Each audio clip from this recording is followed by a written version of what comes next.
Shalom. Ketika saya merenungkan pesan yang disampaikan oleh Pak Gembala di minggu ini, di sini diambil dari kitab Yunus. Yunus ini sudah sangat terkenal dan tidak asing. Bahkan di sekolah minggu pun anak-anak sudah tahu semua. Yunus, nabi yang dimakan oleh ikan paus, kurang lebih seperti itu ya ceritanya.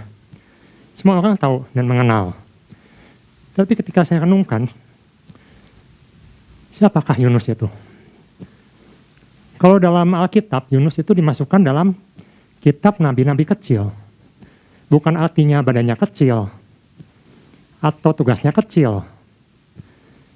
Tetapi, mungkin karena sedikit yang ditulis tentang Yunus. Tetapi, walaupun cuma 4 pasal, Yunus ini memberikan banyak pelajaran untuk kita. Coba kita lihat di 2 Raja-Raja, pasal 14 ayat 25. Di situ kita akan sedikit melihat latar belakang tentang Yunus ini. Di sini katakan, ia atau Yerobeam kedua, raja yang di Samaria yang bernama Yerobeam, mengembalikan daerah Israel dari jalan masuk ke Hamat sampai ke Laut Araba sesuai dengan firman Tuhan Allah Israel yang telah diucapkannya dengan perantaraan hambanya Nabi Yunus bin Amitai dari Gad Hefer. Jadi ternyata Yunus ini adalah seorang nabi. Saya lihat dia adalah seorang nabi yang melayani dengan luar biasa karena dia bisa bernubuat. Dia mendapatkan nubuat dari Tuhan dan nubuatannya itu terjadi. Jadi dia bukan nabi ece-ece atau nabi palsu. Dia benar-benar seorang nabi yang ucapannya terjadi. Jadi dia adalah seorang pelayan Tuhan.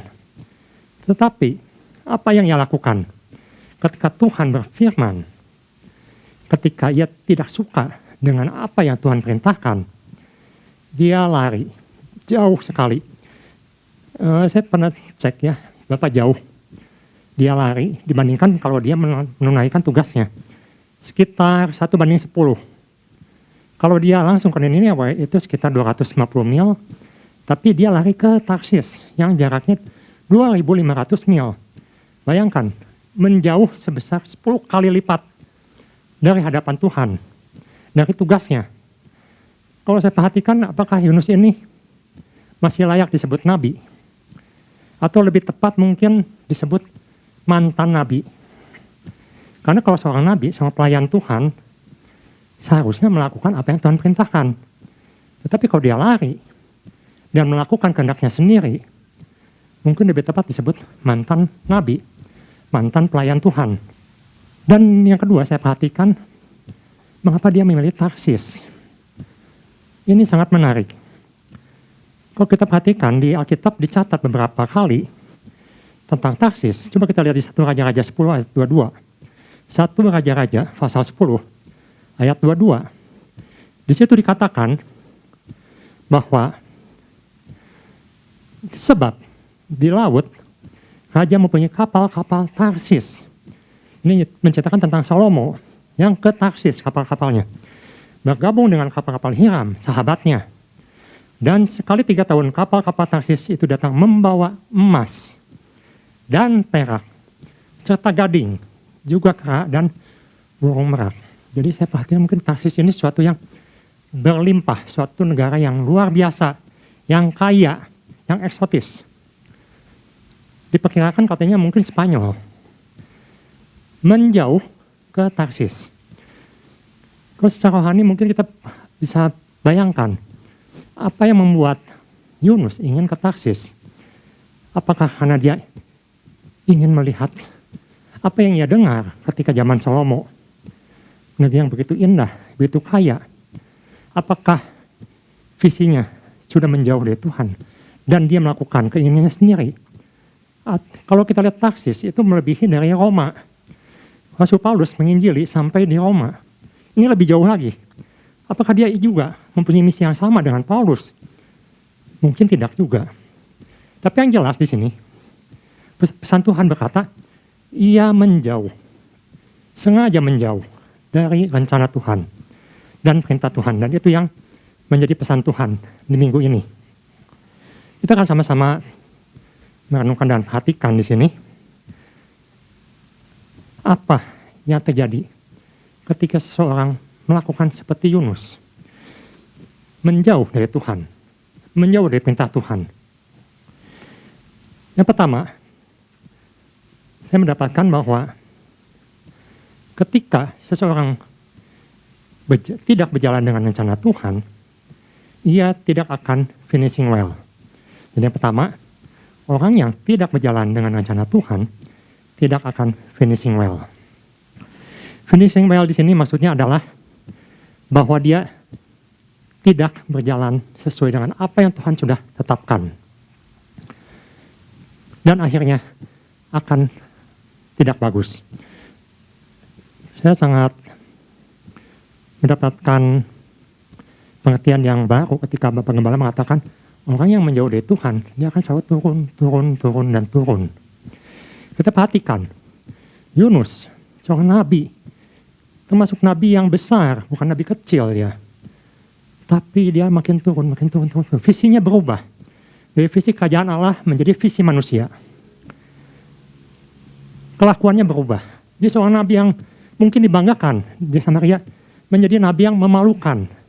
Bahkan awak kapal pun menganggap orang ini membawa sial, orang ini membawa malapetaka.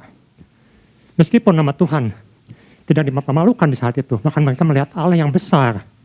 Tetapi nabi ini secara pribadi dia makin turun statusnya, makin terpuruk.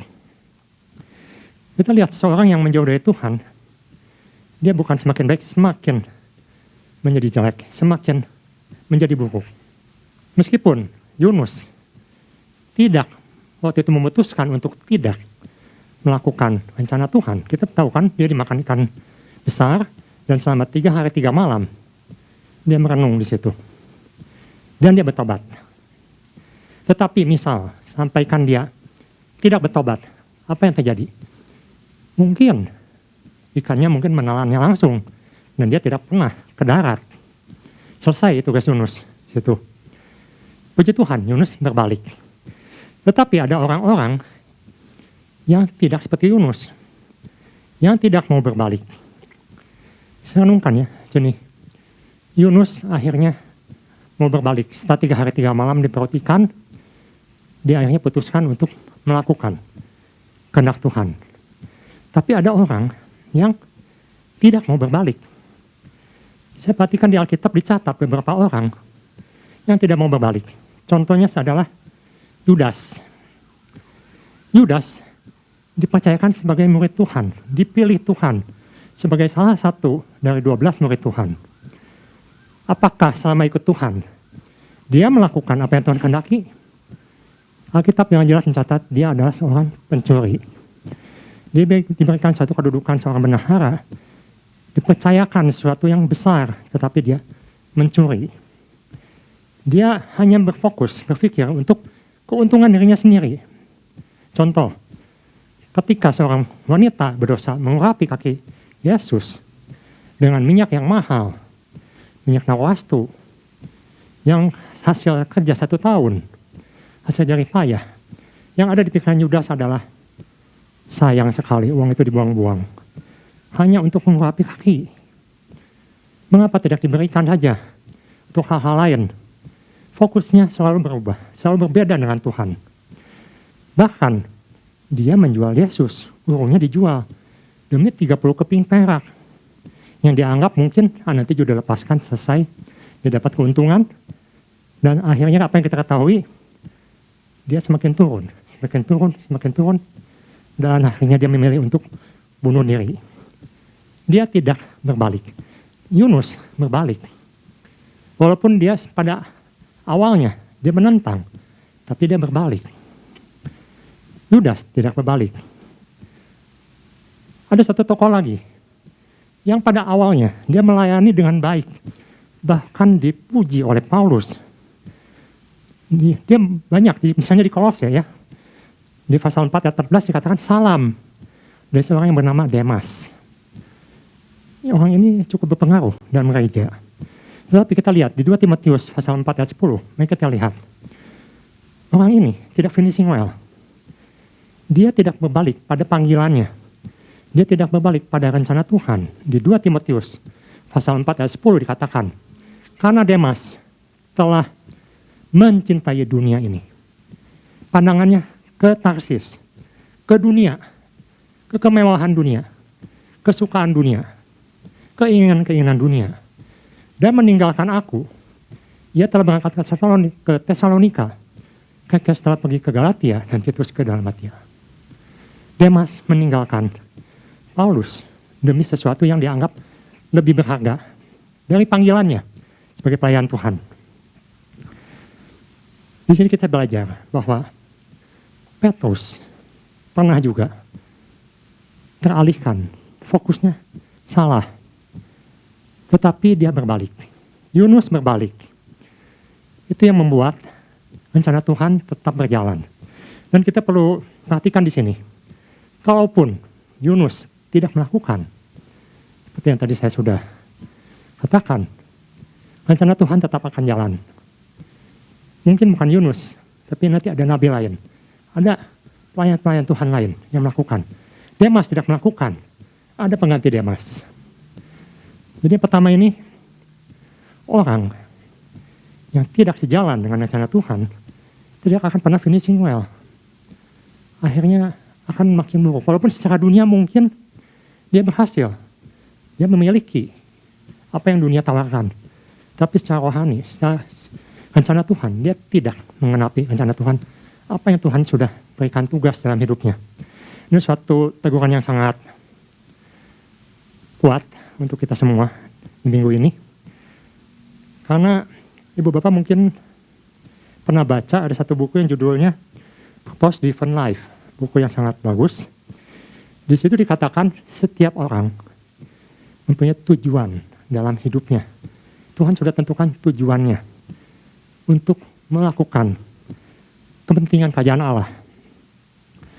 Jadi setiap orang pasti ada perannya dalam kerajaan Allah. Apa yang membuat seorang enggan melakukannya? Kalau kita perhatikan ya, seperti misalnya Musa sempat berkata, Tuhan aku tidak layak, aku nggak pandai bicara. Tuhan katakan kalau begitu Harun, ada orang lain yang Tuhan pilih. Tetapi kita akan perhatikan, ini akan kita pelajari di bagian kedua, bahwa orang yang tidak menghargai anugerah tidak akan menghidupi rencana Tuhan dan perintah Tuhan. Itu bagian kedua. Kita lihat di Yunus pasal 4 ayat ke-11. Di sini saya akan membawakan ada 2 bagian di sini. Yang pertama mengenai Yunus pasal 4 ayat ke-11 saya akan bacakan. Bagaimana aku tidak akan sayang kepada Niniwe, kota yang besar itu yang berpenduduk lebih dari 120.000 orang, yang semuanya tak tahu membedakan tangan kanan dan tangan kiri dengan ternaknya yang banyak. Yunus sempat protes pada Tuhan. Di pasal 4 ayat 1 dan 2, di situ dikatakan, aku melarikan diri karena aku tahu Tuhan itu pengasih, penyayang, dan dia tidak suka Tuhan mengampuni orang atau musuh Israel. Dia tidak mau. Itu alasan Yunus, makanya dia kabur. Dia pergi. Tetapi di sini kita belajar bahwa orang yang tidak ada anugerah tidak akan bisa menghidupi rencana Allah. Apa yang disebut dengan anugerah? Kita perhatikan ketika Yunus disuruh Tuhan pertama kali dan dia lalai, dia menjauh. Tuhan berikan yang namanya kesempatan kedua. Mungkin di tempat lain disebutkan perintah kedua. Perintah yang sama, diulang, diingatkan kembali. Tujuannya apa? Tujuannya supaya sadar, supaya bertobat. Ini sempat saya gumuli dan saya renungkan. Apakah setiap orang mendapatkan anugerah ini, kesempatan kedua ini? Coba perhatikan. Misalnya Nadab Abihu. Siapa Nadab Abihu? Kedua anak Harun. Yang dipilih jadi imam. Diberi kedudukan khusus menjadi pelayan Tuhan. Tetapi mati pada hari pertama mereka melayani. Mengapa? Karena mereka memberikan api asing kepada Tuhan. Tidak melakukan perintah Tuhan. Apakah mereka dapat second chance atau kesempatan kedua? Ternyata tidak. Usa berniat baik. Dia ingin menahan tabut yang akan jatuh. Dia seketika mati. Apakah Usa mendapat kesempatan kedua? Tidak juga. Ternyata tidak semua orang mendapatkan kesempatan kedua. Coba kita lihat di 1 Raja-Raja pasal 13. 1 Raja-Raja pasal 13 ayat 21 sampai 24. Mungkin ada beberapa yang kita baca selewat saja.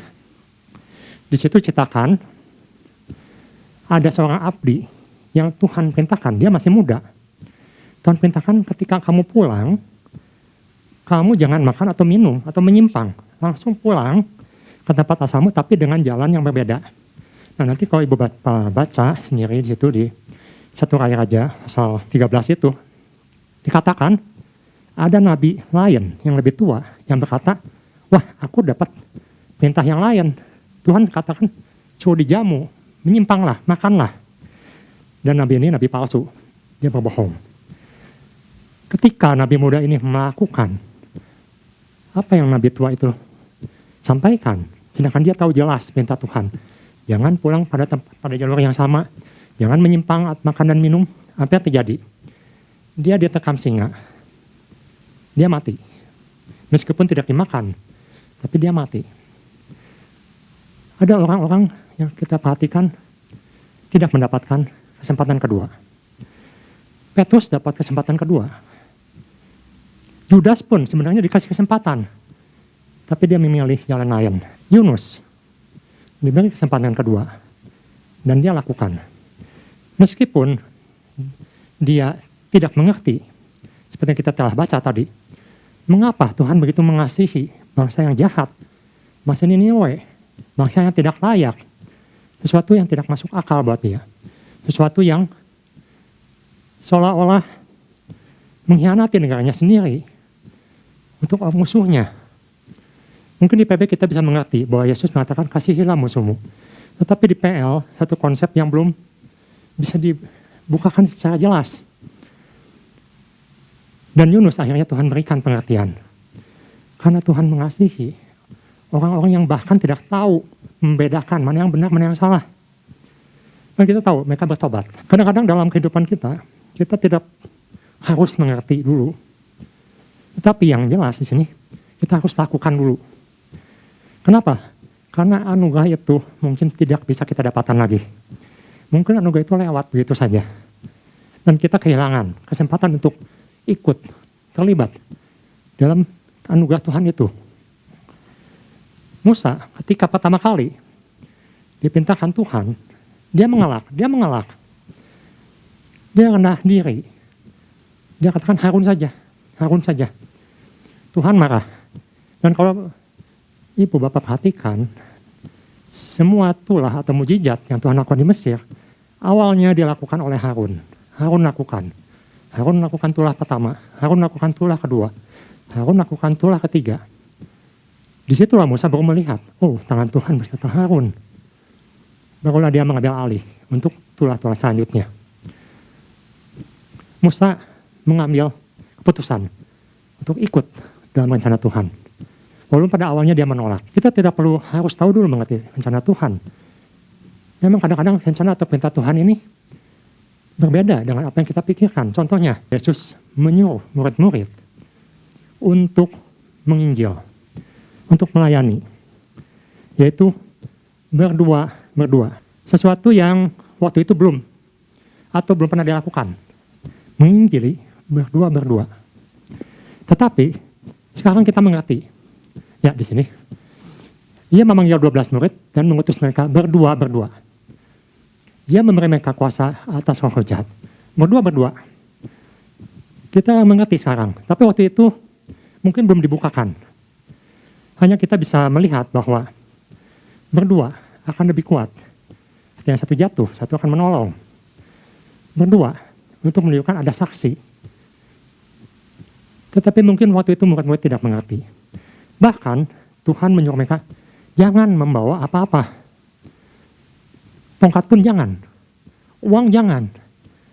Ini orang disuruh diutus ke ladang, tidak membawa apa-apa, tidak membawa bekal.